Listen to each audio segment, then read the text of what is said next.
Hello, I'm Colie Otzel. Welcome to America's Salon Academy, the podcast. I believe that success leaves clues, so listen closely as I discuss life and business with some of the world's best hair artists. My guest for today has over 17 years of full-time work in a salon. His experience also includes salon ownership, photographic work, as well as personal and professional coaching. As an educator, he has worked for many national cosmetology brands and is currently the education director for the Sam Via team, a brand specializing in a wide variety of both online and live education. Those that experience his unique teaching style can attest to his authenticity and devotion to helping the everyday stylist behind the chair become better at what they do. Focusing on both women's and men's haircutting and finishing, his approach to education is all about connecting with the everyday hairdresser and offering them the tools necessary to build a fulfilling and long-lasting career. If you haven't guessed by now, my next guest is Andrew Carruthers. Andrew, thank you so much for being here with us today. Yeah, thanks for inviting me. I appreciate it. Yeah, I'm so excited to have you. So I have just like a little secret for you. I have just the most respect for you. You're like one of my favorite people in the industry, and I cool. always watch all your stuff, and I just think that you are amazing and you do a great job and you're a great leader and example and all those great things. Oh, thank you. Yeah. That's very cool. So where are you from? Well, I noticed when you first called me about this podcast that your number came up as Harrisburg. Is that right? That is right. Well, I grew up in York, Pennsylvania.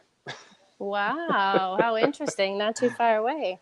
Yeah, I grew up in York. I lived there till 1997.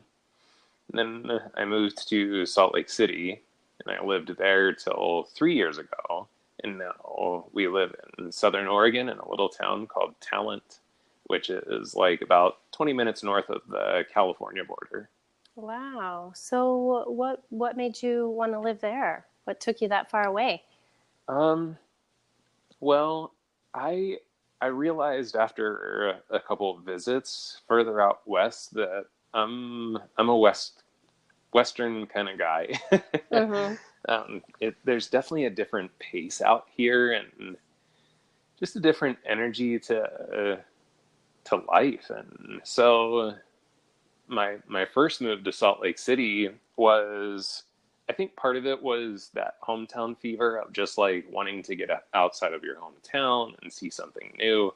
But I just really enjoyed the energy around Salt Lake City and the vibe there. But then Salt Lake became incredibly huge. Like, it just started to grow so fast. So my wife and I just decided it was, again, time for another move. And initially we thought the move was going to be like 5 to 7 year goal. And it basically ended up happening in the course of about 3 months. Oh my because gosh. we just found this incredible opportunity up here to buy this property. We live on 7 acres of land up on a hillside. We have a view of the entire valley around us, and the house is not so great. It's actually big, but it was kind of ramshackled together, so it's very odd and poorly built. Eventually it'll probably be something we tear down, but for now it's someplace to live. But I wish we could do video on the podcast, because I'd love to show you like the view that we get to look at every day. It's insane. Oh, wow. Yeah. And that's awesome. So yeah, it was just a lifestyle change primarily. Yeah, it's funny actually. You're totally right about that. I mean, East Coast, West Coast, it's so different. Mm-hmm. And the first time I went out to California just this year, I felt the same way. I was like, wow, if I would have known how different it was on the West Coast, like in my 20s, I would be there now. Yeah, I totally get that. So what did your mom and dad do, like when you were growing up? My mom was kind of an on and off stay-at-home mom. She, raised us, but she would pick up part-time jobs. One of my favorite of her part-time jobs is she worked at, I guess it was one of the first Domino's pizzas in the nation. Nice. And it was like a block from our house. So she would call me once in a while, like especially during the summer, and she'd be like, "Hey, we have a pizza that got screwed up. Come down and get it," you know? Nice. That's So the as a hookup. kid, I was like, "Yeah, score, free pizza." Right.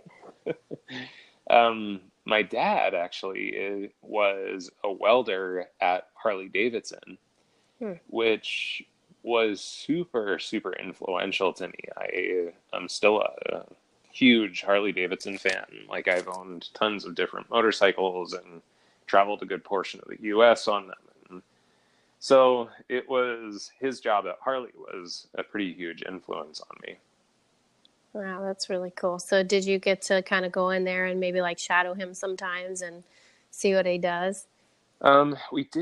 We didn't really get to do that, but they would have tours that you could take and you could kind of tour through and you could like kind of walk by and see him working and stuff. And these huge shutdown parties that they would shut down the plant for a week as kind of like a break in the hottest part of summer. And we would go in and get to like get a little closer to the machinery and stuff like that, but never necessarily got to like stand next to him as he welded or anything, Right. which was probably good because I was like 6 years old. Mm-hmm. So what type of things did you guys do for fun growing up? We were definitely outdoor people. Lots of hiking, definitely lots of camping. I was huge into skateboarding. That was I would say that was definitely the biggest hobby for me all growing up. BMX biking, Nice. mountain biking, just lots of outdoor action type stuff. Yeah, I have an 8-year-old son, and that's exactly him. That's the same, Mm, exact same things he does. right on. So how old were you when you figured out that you actually wanted to do hair for a career? Um, it, I would love to say it was like something that I knew that I wanted to do from the time I was a little kid, but it definitely was not that. When I first moved to Salt Lake City, I had dreams of working within the music industry. So I started working, I worked at Musician's Friend just at their call center because I thought like, oh, maybe that'll give me some connections within the music business. But I met this guy that owned a recording studio. And so I worked inside of a recording studio. I did live sound for bands at clubs. And it was it was great that I got that experience because it immediately taught me that my love for music was not supposed to become my career. Hmm. It was actually kind of burning me out on music because I would get so much overload with music at work that when I would get in my car at the end of the day, the last thing I wanted to do was listen to music. Wow. And my sister was a hairdresser, still is a hairdresser, and I would see her go to work, and she seemed like she had a good time at work. She seemed like she got along with the people that she did hair for, and then they'd hand her money. Right. And I thought, wow, that's pretty cool. Like, what a great job. And also, she seemed to have a pretty flexible schedule. She was a booth renter, and so she kind of had control over her schedule and everything. So I thought, well, maybe this is a career I could do, that I could still be artistic, but also travel with my band, and music could still be a big portion of my life. Right. So I never really jumped into it, even considering that it was going to be such a significant thing. Hmm. Luckily for me, in Utah, you can still apprentice to get a hair license. So I met this guy named Tyson Daniel who had kind of like the cool salon in town. Yeah. And he was looking for an apprentice. So I never went to hair school. I just went directly into the apprenticeship. And through that apprenticeship, he really exposed me to so many things and like how cool the industry could be. He worked with TG and Tony and Guy at that point, Mm-hmm. and within the first 6 months of my apprenticeship, we went to a TG World release, which is like, you know, a 3-day total just rock concert for hairdressers. Right. It's huge. Yeah. And I showed up to that and I was like, holy crap, look at this. Yeah. Like, I had no idea that the hair industry could be this cool. Yeah. And so pretty quickly, I was actually starting to teach classes for TG, like product knowledge classes at local salons within that first year. And so he just exposed me to so much. So to kind of like circle back to what your initial question was, like, when did I know I wanted to be a hairdresser? I feel like even when I first took the job as an apprentice, I still didn't necessarily know that I wanted to be a hairdresser. It wasn't until about like 6 months into it that I was like, okay, yes, this is something that I actually have a passion for. Wow, that's really interesting. See, Yeah, I think it was a little different path than a lot of the people that I talked to. Definitely. Yeah, a lot of people that, I talk to even on this podcast and just, in real life, it's a lot of us new. It's just like this burning thing inside of you that you just already know. But there's also a portion of people out there as well, the same thing as you. I actually spoke with one girl, Laura Conroy. She was explaining to me that she's like, I didn't even know what I wanted to do. I just started doing hair. I just kind of thought, and then she's like, and then I was really good at it. And then I really liked it. And it kind of happened. And it's funny because that does happen like that for some people. But I think for the majority of us, it clicks for us early, Yeah. So that's interesting. How old were you when you started doing your apprenticeship? I was 20. Okay. Yeah. Now, have you worked with your sister since having your license? No. Let's see, when I got my license, she was in Portland by then. Okay. So she's had her salon. At that point, she didn't have her own salon. She was just working at a salon up there. But then she opened a salon pretty soon after that. Okay. There was talk occasionally about me moving to Portland, but it just never happened. So what was your first love with doing hair? Like, what's the first thing that really clicked with you that you knew you were going to love to be a part of this industry? Well, I'd be lying if I said that as a 20-year-old single man that shampooing this beautiful woman's hair and then her tipping me and asking me out on a date wasn't awesome. Right. I mean, that, like, the first time that happened, I was like, oh my gosh, this is the coolest job ever. You're like, why did I wait till I was 20? Yeah.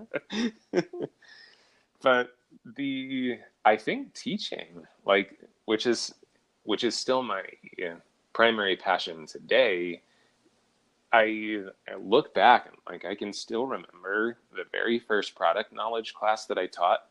It was in Ogden, Utah. And I just remember like, oh my gosh, I was so nervous, Colie. Holy crap. Yeah. Like just sweating and shaking and just so nervous. And by the end of the class, like the ladies at that salon were just so cool. They were so kind to me, so thankful. And I just felt like, whoa, I can't believe that this is an opportunity for me. Like, I think I was doing it for free at that point. Like, I don't think I was getting paid for it. It was more kind of like the stepping stones you took to be part of the TG team. Right. So anyway, but it did feel like something like, wow, I could really do this anytime and be really stoked on it. I did actually, shortly after that, we started to do a lot of photographic work, both for magazines in Salt Lake City and for the salon itself, just like hair content. Mm-hmm. And I got super, super into the photographic aspect. So I think that was kind of like the second thing that really caught me. And excuse me, I did really enjoy just the day-to-day salon work, but I think, to be honest, I think if there wasn't things on the side, I wouldn't have stayed as interested in the day-to-day salon work without the teaching, without the photographic work, without, those other opportunities. Yeah, I'm with you on that too. Actually, I I'm going on, I believe, 15 years this year. Okay, to being a Mm-hmm. hairstylist, and for the first like 10 years, it was smooth sailing for me. Like I loved being in the salon. I loved learning and being around my coworkers and just really perfecting my craft. And then for some reason, as I started to get older and I started teaching, the same thing. It was like, okay, so I teach, but now I wanted to reach into like other aspects and other interests and other, like it's like you reach out further and further into the world and then you can bring it back, right, to your Right. craft and make your craft so much more interesting. So yeah, I've also sort of fallen into that. I want to say maybe in the last 5 or 6 years, realized that connecting with people who are not just other artists, hairstylists, they also teach you so much and you learn so much from just nature. Oh, yeah, absolutely. So I actually saw this quote that you wrote. It said, "I used to think that creative inspiration for my craft needed to be found in something visual. But now I know that anything that develops the creative centers in our brains support our artistry." So I love that quote. I think that that's so inspiring. It's so inspiring to me, but I'm sure it's so inspiring to so many people. Do you want to tell us a little bit about how that kind of came about for you? Yeah, I think part of it came from watching others around me. And what I mean by that is, like, for example, my good friend Jake Thompson, he is a super artistic person when it comes to his hairdressing. He creates these beautiful avant-garde works. Mm-hmm. And, he's been nominated for NAHA a bunch of times for it. And his creativity for that stuff is very visual. Like he has this workshop that it's huge, and he's just got hair everywhere and imagery everywhere. Mm-hmm. He gets up there and he just turns on music, and he just works on hair, and that's his creative inspiration. And so I think for myself, I kind of thought, like, well, that's where it should come from. Like, I should be looking at magazines all the time. I should be, looking at Pinterest and doing my research. And I never really found a lot of inspiration through that. Like, I never got creatively inspired just by kind of looking at imagery. Occasionally something would pop up and I'd be like, oh, wow, that really blows my mind, and I'd like to do something like that. But for me, the place that has always inspired my creativity has been things like just hiking. Like the scenery from the top of a mountain inspires me much more these days, especially, than a hair photograph. Right. The hair photographs, it's almost like that's the research, but the creative inspiration, what kind of gets me excited about what I do, that actually comes more from other places, like motorcycle rides, or, like I said, a hike, or just going camping or going fishing. And the other thing that helped me remind me of that was that last year I got pretty focused on I almost took a little bit more of a business side job with Sam Villa. Like I've been the education director and kind of the creative director for a while, Mm-hmm. but we had someone leave, and there was kind of this spot that opened up, and that person that left was sort of my direct report. And so I talked to the leader of our company, Beth Carson, and I was like, what if I kind of stepped into his role? And she actually was kind of like almost pushed back on me a little bit, and I think she understood why, because she's like, you have to understand, like, this is a business role. Like, you're Right. gonna have to be on conference calls, and there's just businessy kind of things you're gonna Yeah, have to it's do. different than the artist side. Yeah. Yeah, totally. And so I did that for about a year, and it was also a pretty hectic schedule throughout the year. And so I didn't get quite as much time to like get out and go camping and go fishing and go on motorcycle rides and things like that.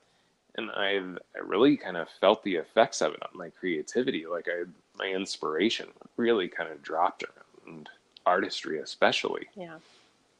So as soon as luckily they are such fantastic people. And they want me to be happy, and also they want what's best for the company too, which having someone in that position that doesn't have necessarily a passion for that portion of the business isn't beneficial to them either. So we were able to refigure out my schedule and get me back into a position where I was focused on education and artistry. And it also gave me some flexibility in my schedule so that I could get back to doing some of those things. And that's what I felt like refreshed my sense of creativity. Wow. And so that's kind of the background, I think, to that concept. Right. Yeah, that's super inspiring. That's interesting.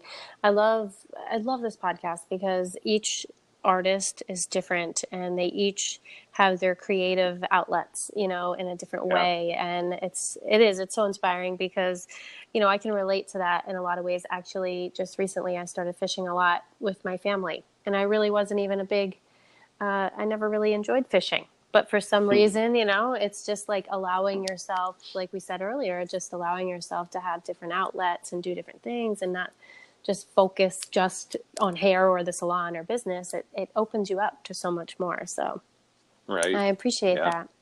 So did you, I know you said that you had the guy who apprenticed you. Have you ever had any other mentors besides your apprenticeship? Yeah. The first person that I would call kind of a direct mentor. Well, actually, let me step back, because the first person that I kind of considered a mentor, but wasn't a direct mentor because I didn't actually have a personal connection to him. It was more kind of being mentored from afar, just by kind of watching and observing him, was James Morrison. He was with TG and Tony and Guy. Mm-hmm. And he was, he was one of the first people that I really looked at, and I was like, man, this guy, it was like he just seemed so together. Like he just seemed like so poised.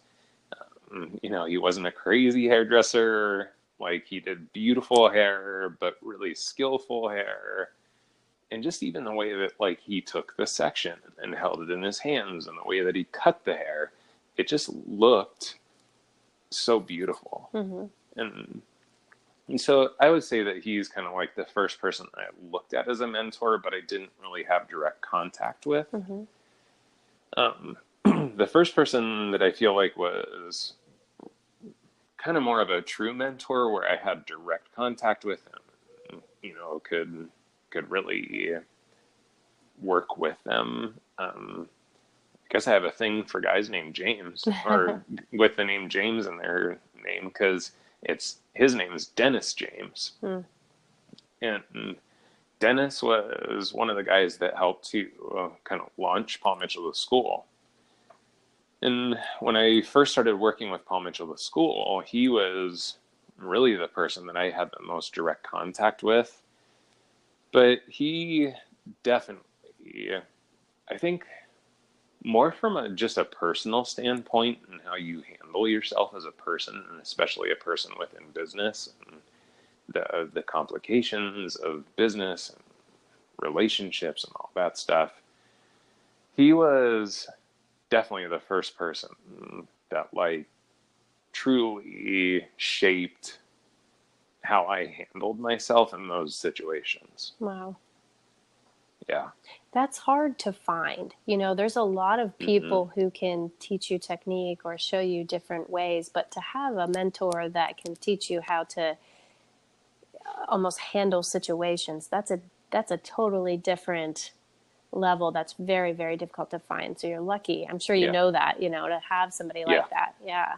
That's amazing. Well, and not to be too personal, but my my relationship with my dad it was good until I hit about like 15, 16, but then like we had just our family kind of blew up, and like he went his way, I went my way, and I felt like I didn't have kind of like that voice of a positive male role model Mm-hmm.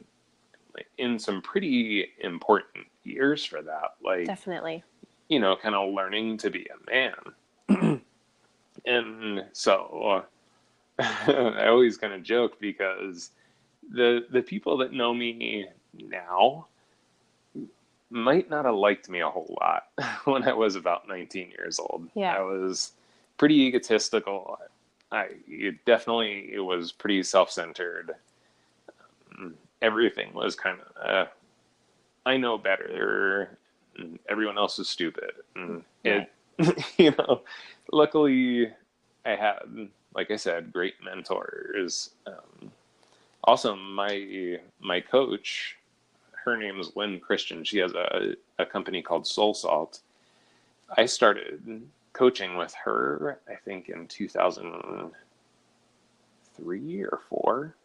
I think is when I first started to hire her as a coach. Mm-hmm. And she became like a huge mentor to me too, because she was just such a positive force. So, Wow. yeah, Well, I felt like there was a huge shift as I started to have people like that in my life. Well, I will say this. To be fair, around 19, nobody would have liked me either. Good. I'm glad to hear Yeah, I'm not that. exactly sure anybody likes anybody at 18 and 19 years old. That's Um, true. Yeah, it's a y- pretty bratty age. yeah, don't be Yeah. so hard on yourself as far as the age goes, especially with family and, you know, all that kind of stuff. That's Hmm. normal, unfortunately. Yeah. But yeah, so coaching, you're talking about coaching. Is this, would you consider this to be like a life coach? Is that what she was there Hmm. for you as? Yeah, exactly. It was. I My initial goal with hiring her was pretty much that, like I was starting to spin too many plates. Hmm. So at that point, I was super full time in the salon. I mean, I was probably 50-hour work weeks.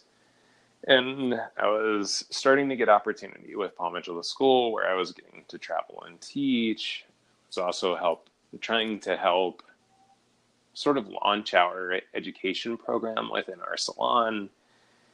And so between all of that, also still trying to be in my band I was in, Hmm. I wasn't doing too good of a job of any of it. So I hired her to help me with that specifically.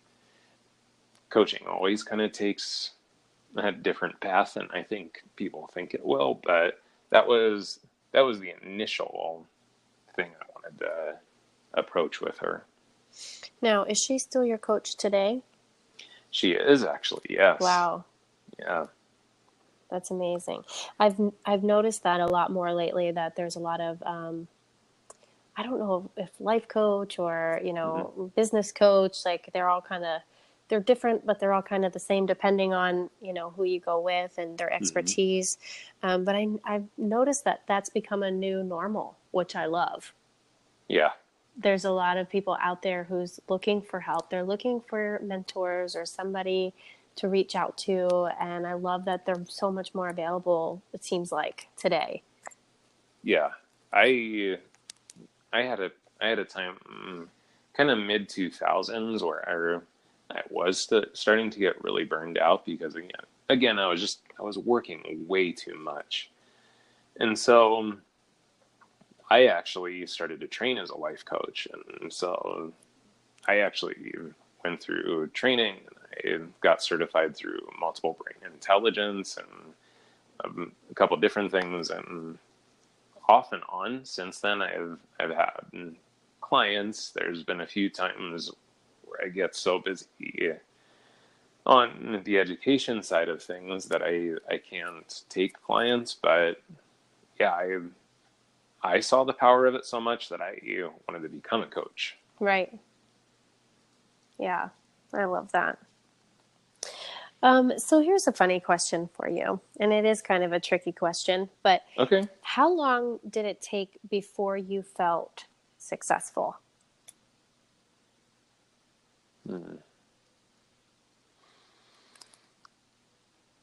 It's a little bit of I think, a layered answer, just because in certain parts of my life, I'm still looking for that. Right. I think the first time that I felt like a sense of success somewhere in my life,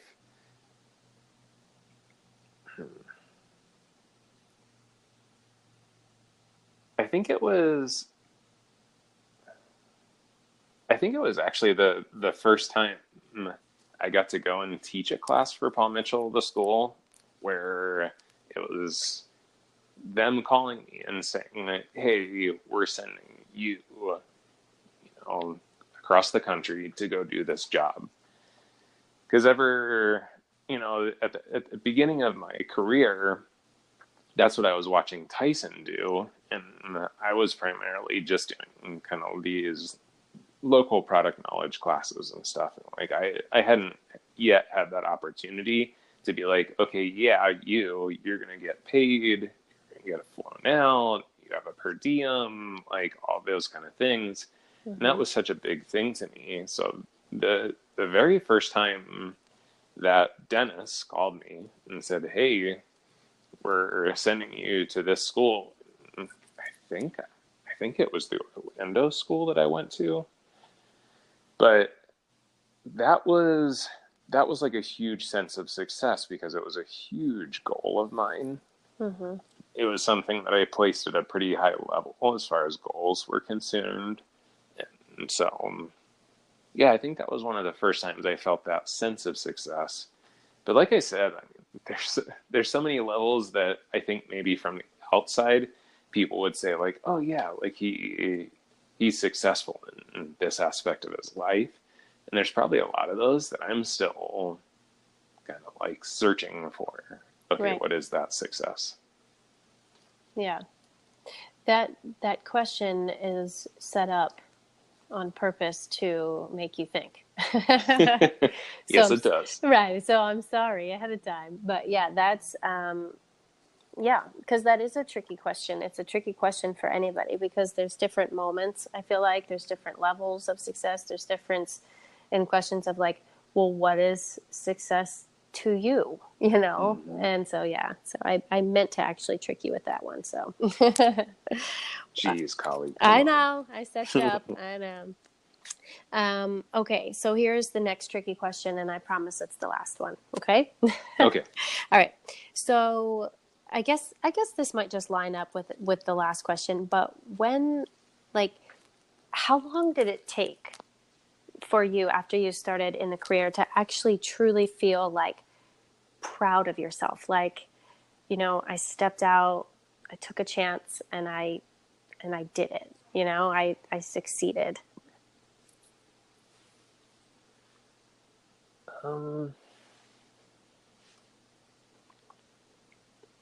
I think I started to actually feel a sense of kind of pride in my work and what I had accomplished I would say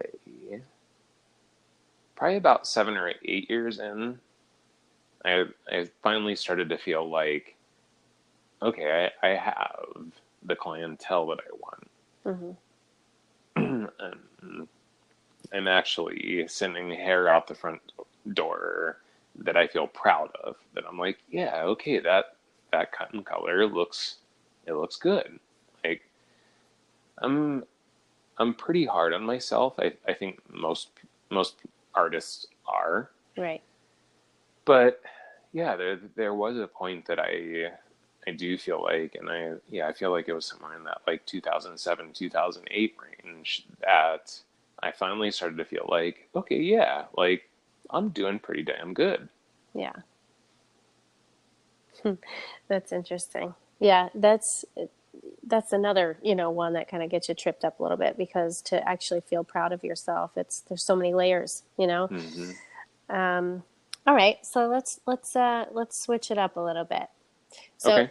if I took a step into your life, okay, just Mhm. say today or any normal day, what is life like for you? Like, do you wake up early? Do you go to the gym? Like, what's a day in your life like? It's if I'm home, it's pretty routine. So my alarm goes off at 5:30. I hit snooze. Right. And I get up 10 minutes later at 5:40. I always give myself that, like, I don't know what it is, but I love that kind of limbo area, like right as you first wake up, where like your bed's comfy and the air's cool in the room, so I give myself like 10 minutes to enjoy that. Nice. So I get up, I take the dogs outside, they go play, come back inside. I um, I practice a form of yoga called shadow yoga, and it has kind of a process in the morning that you go through. It involves like splashing water on your face and stretching your tongue and brushing your teeth and gargling water and doing all these different things. Hmm. So that happens next. Then I go make coffee for my wife and bring that up to her because she's usually still asleep at that point. Mm-hmm. And then I set up my yoga mat in the living room.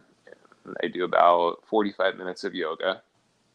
Then we take the dogs for a walk, get some exercise, maybe actually go on a run if we have time. And if there's still time, I try to do a little bit of meditation kind of throughout the day. I think meditation is really important, but it's hard for me to find like a full chunk of time during my day, so I tend to space it out in smaller pieces throughout the day. Mm-hmm. And so I usually try and get at least a short period of meditation in before I kind of put my work pants on. Huh. Interesting. Yeah. Are you like do you drink smoothies? Are you kind of like a pizza and beer kind of person, or? Kind of all the above. Uh-huh. Like I'd say 70% of the time I actually am a pretty healthy eater. Like we try and keep things pretty fresh. The nice thing is we live in an agricultural area, so there's great farmers markets here. So we tend to try and get like fresh veggies, local meats, and mostly eat that way. But like last night, I I got done. I practiced this martial arts called Aikido, and I had a test last night. We got done pretty late, and so we stopped for burgers and beer after the test. So Nice. I don't know. I kind of feel like the reason that most people fail at being healthy is because they try to make it too strict. Yeah.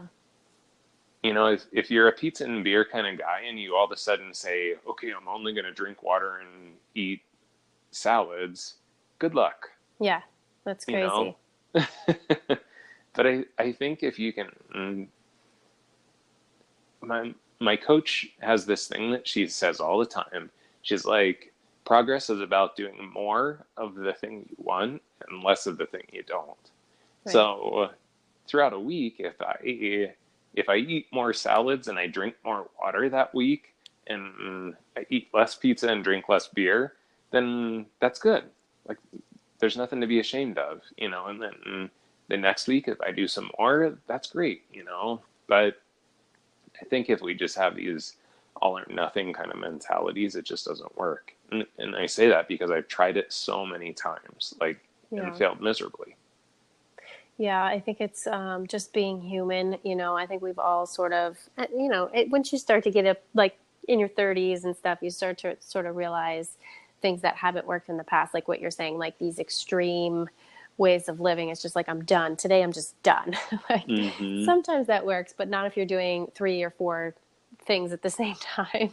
No. So, yeah. It's unrealistic. And like you said, we're human, and it's not the way the human psyche actually works. Yeah. I mean, even just, because we're hard on ourselves, and I don't know. I just think that, like you said, it's just unrealistic to expect so much out of yourself. And as you start to get older, you realize that you're just human. It's okay to make mistakes. It's okay to have some pizza and have some beer every now and then, Totally. balance, right?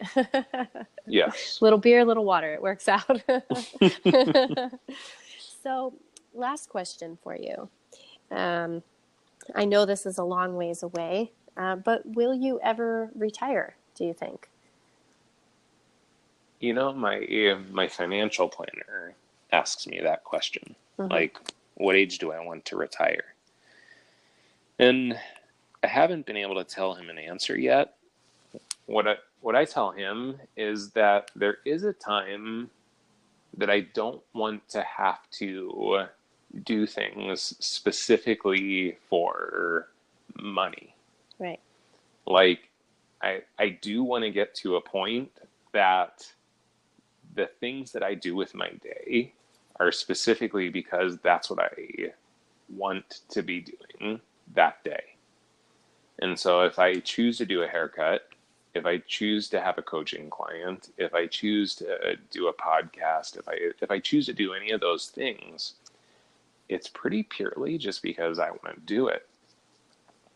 And I can't say that where is that point? Like, where is that switch going to happen? Like, I think the traditional process that people go through for retirement is primarily because most people have a point that they don't want to do the thing that they've been doing because they don't really like the thing they're doing.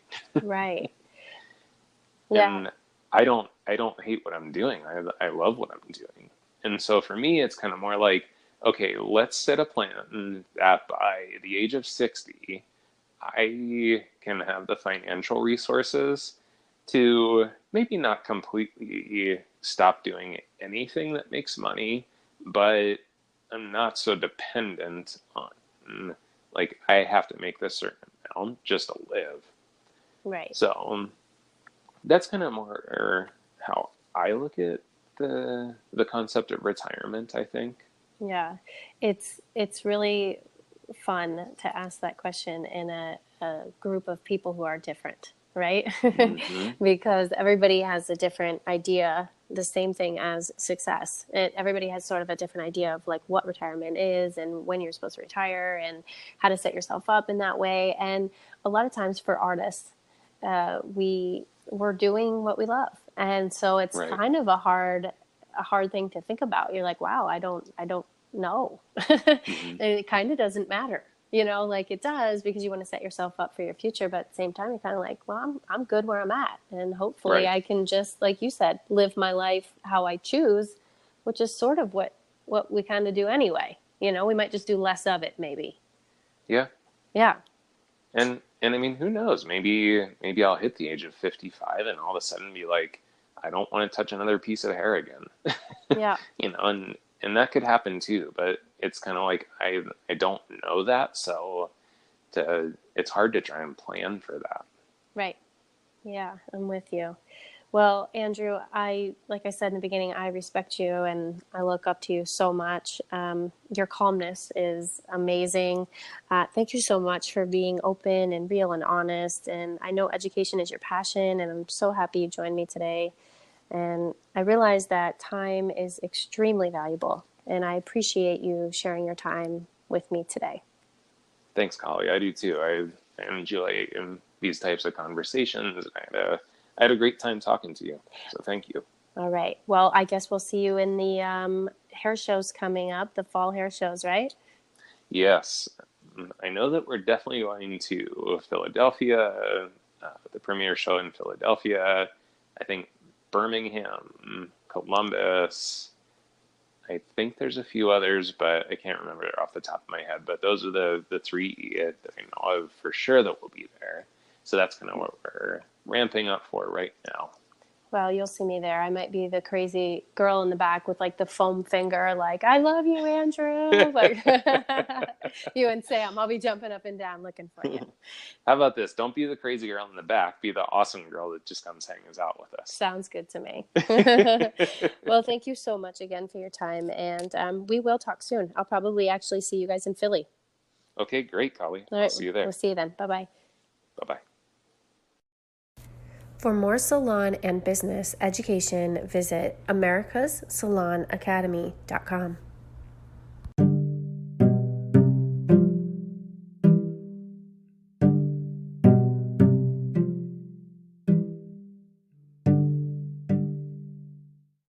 If you haven't heard about Anchor, it's the easiest way to make a podcast. Let me explain.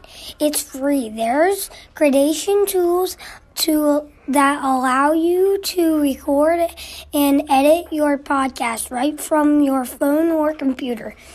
And Anchor will distribute your podcast for you so it can be heard on Spotify, Apple Podcast, and many more. You can make money for your podcast with minimum listenership. It's everything you need to make a podcast in one place. Download the free Anchor app or go to anchor.fm to get started.